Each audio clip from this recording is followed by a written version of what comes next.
Hi there, Tracy Gray here, and I'd like to show you another one of my favourite yoga therapy postures that we use. So it's a prone position, Shalabhasana, and variations thereof. So come to lie down on your belly,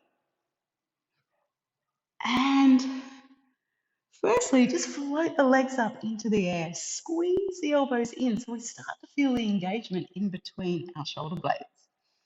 Breathe in and maybe the hands can float up off the floor. Make sure when the hands lift though, we don't drop the elbows and therefore drop the shoulders. So we still want to feel like we're pulling back, squeezing those elbows in. And from there, can you reach back with the hands, roll the shoulders out. So working more to point the thumbs up towards the sky in this position. Check that you can breathe comfortably into your belly. So each time you breathe in, you might find you can lift up a little more. Make sure the thighs are lifting off the floor so we're not just collapsing our thighs down and bending the knees, so the legs are as straight as possible. And from there, when you need a rest, legs down, turn the palms up so the shoulders can relax, and take one ear to the floor and flop.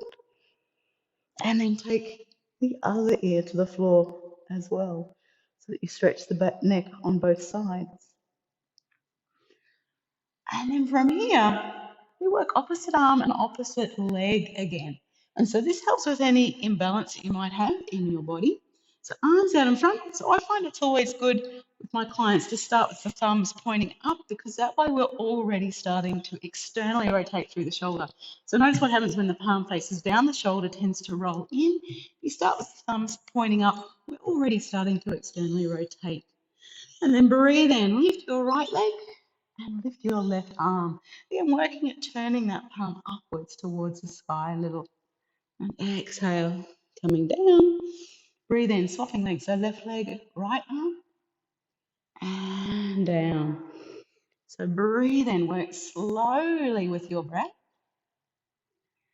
And then you can start to build up to holding a little longer. So maybe holding for 2 or 3 counts and come down. Swapping sides, holding for 2 or 3 counts. Then if that's quite easy, lift up and hold for 5, keeping the breath slow, smooth and steady. And I happen to be pressing back through the ball of my foot and even spreading the toes in that position as well. And then we do the other leg, again holding for 5. Keep that breath slow, smooth and steady. And come on down. So the thing about that one is that we tend to be all a little bit asymmetrical, but some of us more than others. So when you do this asymmetrical exercise, you might notice one side feels a lot harder to do. So if that's the case, repeat that side again. So hold it for another 5 counts. So normally you'll start on your weaker side. Keep going until your weaker side gets tired. So you'll still alternate, but then when you're holding, start holding on the weaker side. Then swap, do the stronger side, and come back and repeat the weaker side. So that way you're starting to strengthen the side a bit more that needs that extra strength. So another great one I like to do with my clients as well in this prone position, to make it a bit fun too, is lift the legs up, lift the arms up, and we just do this breaststroke position with the arms. And you'll notice when you do this that when you reach the arms forward, that's a longer lever. So it's a lot harder to stay upright in that position.